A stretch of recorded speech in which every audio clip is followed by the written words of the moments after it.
नमस्कार, मैं हूं संजीव श्रीवास्तव। आप देख रहे हैं 4 PM न्यूज नेटवर्क। मित्रों, विश्व की सबसे बड़ी पार्टी भारतीय जनता पार्टी अनेक मुद्दों पर इस समय बेहद बेहद उलझी हुई है, परेशान है, हैरान है।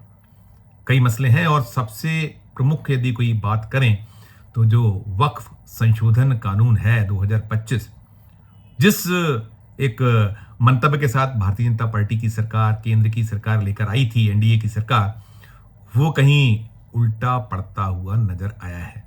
सुप्रीम कोर्ट में मामला अभी विचाराधीन है और बहुत कुछ इस मामले पर होना है। लेकिन इन सबके साथ साथ एक जमकर देश भर में इस वक्फ संशोधन जो कानून है, मुसलमान और जो विपक्षी दल हैं जमकर विरोध कर रहे हैं और बहुत एक हल्ला है।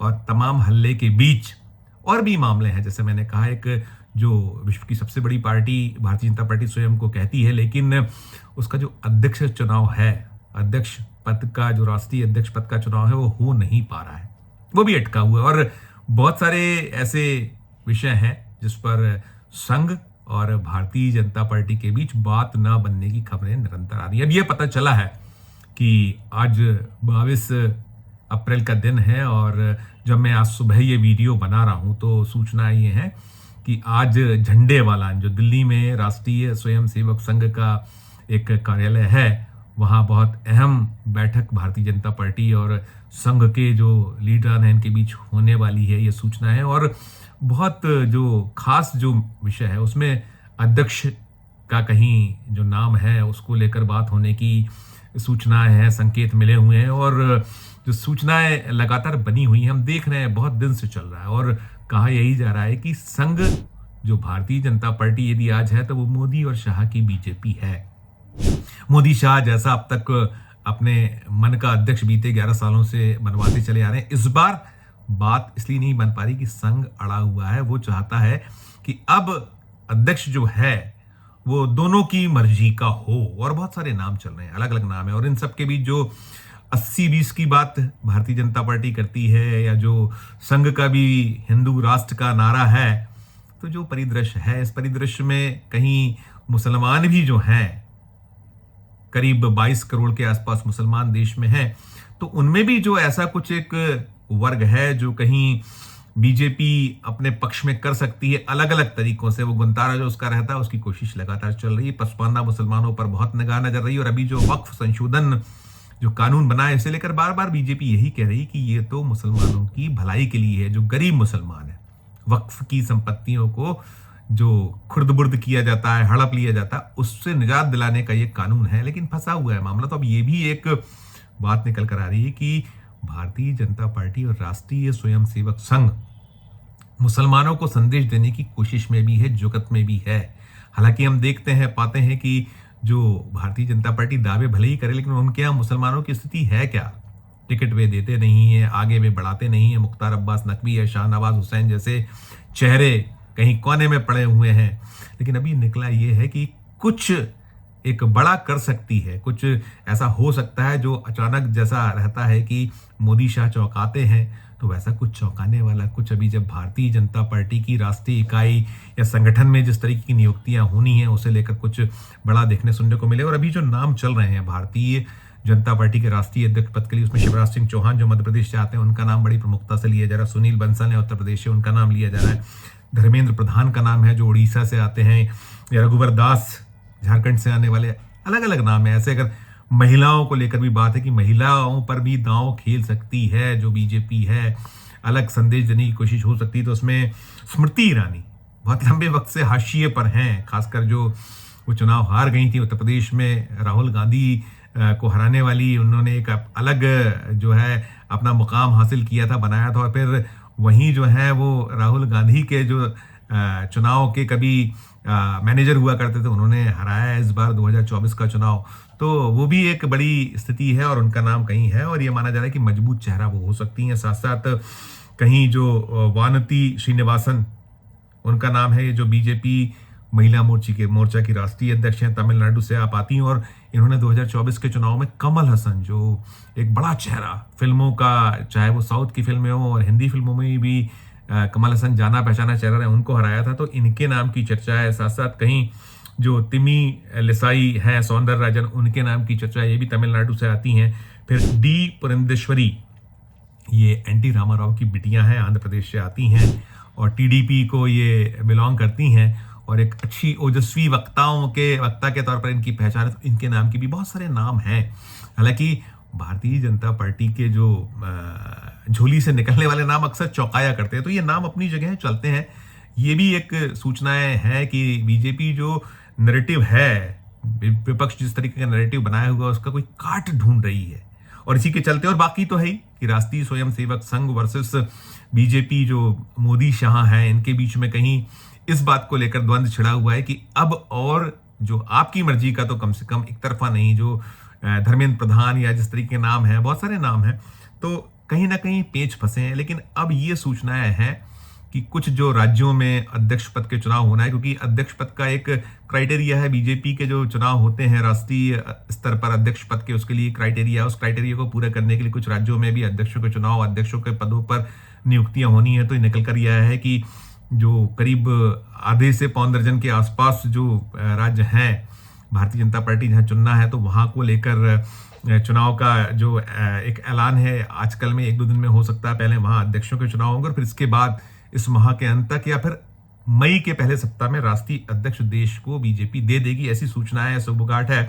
अभी जो निकला है कि अमित शाह के निवास पर बीते सप्ताह 3 दिन पहले बैठक एक बहुत महत्वपूर्ण थी, उसमें कर्नाटक, उत्तर प्रदेश, पश्चिम बंगाल, मध्य प्रदेश सहित कई राज्यों के अध्यक्ष पद के नामों को लेकर चर्चाएं हुई हैं। तो अब ये निकला हुआ है कि ये जो ऐसे सूबे हैं, यहां इसी सप्ताह यदि हो सके हो जाए अध्यक्ष का चुनाव या वहां नाम आ जाए तो आश्चर्य नहीं होना चाहिए। और इसके साथ साथ ये भी निकल कर आ रहा है कि जो एनडीए है, एनडीए के जो संयोजक, इस पद पर भी किसी की नियुक्ति हो सकती है, क्योंकि ये जो नेशनल डेमोक्रेटिक अलायंस है, इस पे बीते लंबे वक्त से 11 साल से नरेंद्र मोदी प्रधानमंत्री पद का दायित्व संभाले हुए हैं, लेकिन लंबे वक्त से इसमें कोई संयोजक नहीं है। आखिरी जो संयोजक थे वो शरद यादव हुआ करते थे, उसके बाद से ये पद रिक्त पड़ा हुआ है। तो ये माना जा रहा है कि इस पद पर, उस पर जो नाम लिए जा रहा है उसमें अमित शाह का नाम भी है, इस पर जो है राजनाथ सिंह के भी नाम है। लेकिन कुल मिलाकर जो चौंकाने वाली बातें होती हैं, फैसले होते हैं, वो आया करते हैं। और इन सब के बीच जो ये सूचना एक बहुत अहम निकल कर आ रही है कि भारतीय जनता पार्टी जो मुसलमानों को लेकर जिस तरीके से कटघरे में है, और ये जो उसके कहीं उलट हो गया है मामला, ये जो वक्फ संशोधन कानून 2025 बन तो गया है, इसे चुनौती सुप्रीम कोर्ट में दी गई है, इसे लेकर बहुत सारी याचिकाएं विरोध में, 70 से कुछ ज्यादा याचिकाएं, 100 से कुछ ज्यादा याचिकाएं, कुल मिलाकर ओवरऑल याचिकाएं, जिसमें कुछ पक्ष में है, बाकी विरोध में 70 से ज्यादा याचिकाएं। अभी सुप्रीम कोर्ट ने कई चीजों को यथास्थिति पर रख दिया है और फिर 5 मई को सुनवाई हुई। तो इन सब के बीच निकला ये भी है कि मुसलमान को लेकर कुछ चौंकाने वाला निर्णय, चौंकाने वाला फैसला भारतीय जनता पार्टी खेमे से आ सकता है। और उस पर एक संकेत जो मिल रहे हैं, पहुंचे हम तक, सूत्रों ने जो बताया उसके अकॉर्डिंग, कि संघ भी तैयार है और बीजेपी जो है उसमें जो आला नेता हैं, इन लोगों के बीच जो विमर्श चल रहा है उसमें हो रहा है। और एक नाम आरिफ मोहम्मद खान, जो अभी बिहार के राज्यपाल हैं, कई सूबों का वो राज्यपाल पद का दायित्व संभाल चुके हैं, और बीजेपी का ऐसा चेहरा है जो कहीं ना कहीं भारतीय जनता पार्टी के जो ये मुस्लिम वाला जो एक पक्ष है उसे उठाया करते हैं। अभी जब ये वक्फ संशोधन कानून को लेकर विरोध देश भर में हो रहा है और जो तमाम मुस्लिम संगठन हैं वो सड़कों पर हैं, तो आज भी जब मैं आज ये खबर बना रहा हूँ, 22 अप्रैल का दिन है, तो आरिफ मोहम्मद खान ने ये जो वक्फ संशोधन कानून को लेकर भी बहुत तीखी जो प्रतिक्रिया दी है। उन्होंने पूछा है जो वक्फ संशोधन कानून का विरोध कर रहे हैं उनसे कि बताएं जो वक्फ की संपत्तियों को लेकर एक देश में माहौल क्रिएट कर रहे हैं। और ये भी आरोप रहा है बीजेपी का कि केवल और केवल कंफ्यूजन क्रिएट करता है विपक्ष, एक वोट की राजनीति करता है। और मुसलमान इदारे भी जो हैं जो इसको लेकर विरोध कर रहे हैं, चाहे मुस्लिम पर्सनल लॉ बोर्ड हो और भी जो अलग अलग संगठन हैं, उनका काम है कि वो कहीं इस पूरे जद में आ रहे हैं इस कानून के। उनकी जो एक दुकान है वो बंद होने वाली, तो इस तरीके से करता है। यही कुछ लाइन आरिफ मोहम्मद खान की भी रही है। लेकिन निकल ये रहा है कि आरिफ मोहम्मद खान पर कोई बहुत बड़ा दाव मोदी शाह या जो संघ है, बीजेपी है, राष्ट्रीय स्वयंसेवक संघ है, खेलने की एक उसकी चल रहा है, कुछ अंदर ही अंदर चल रहा है, तो क्या कुछ होगा सामने आने वाला है। लेकिन ये सही है कि अभी यदि कुछ गले की सबसे ज्यादा हड्डी बीजेपी संघ के लिए बना है तो वो मुसलमान वाला पक्ष है। हालांकि एक पक्ष ये भी इसमें साथ साथ जोड़कर देखा जा सकता है कि बीजेपी तो चाहती ही यह है कि जो ध्रुवीकरण वो करती रहे और उसका जो वोट है, हिंदू वोट है, वो पक्का होता रहे। और निश्चित तौर पर ये माना गया होगा या वो मानकर चल रही होगी, उसने कैलकुलेशन किया होगा कि जो वक्फ संशोधन कानून हम लेकर आ रहे हैं तो इसके क्या क्या रिपरकेशंस होंगे, कैसा विरोध होगा देश भर में, क्या क्या चीजें होंगी।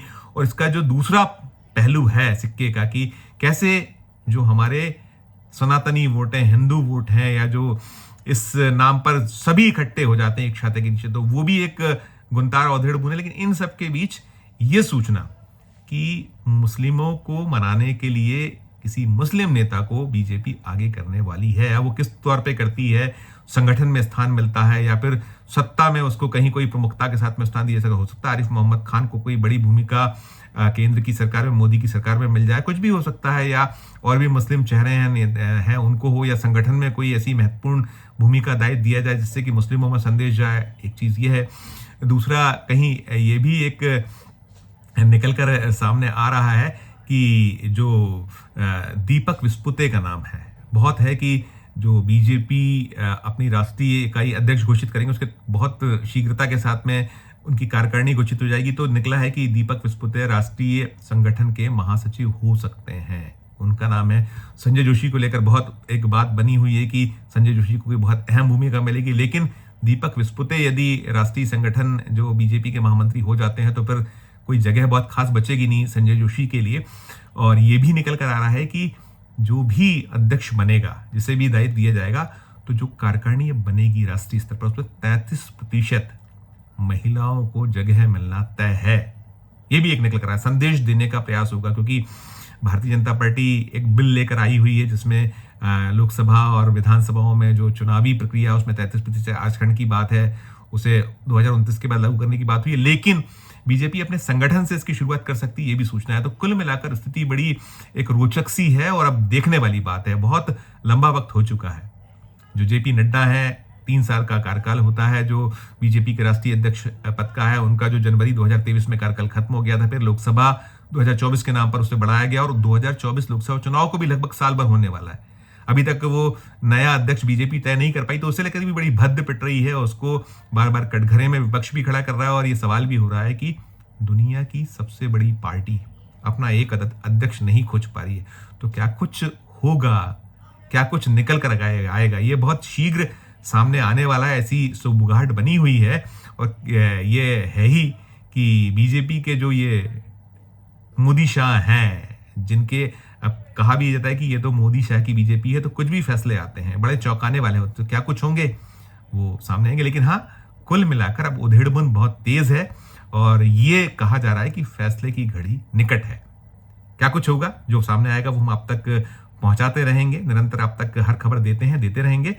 आपकी अपनी क्या राय है? क्या मुसलमानों को मनाने के लिए, पटाने के लिए, भरमाने के लिए यदि मुस्लिमों पर बीजेपी दांव खेलती है, मुसलमान नेता पर दांव खेलती है, तो क्या वो सार्थक होगा?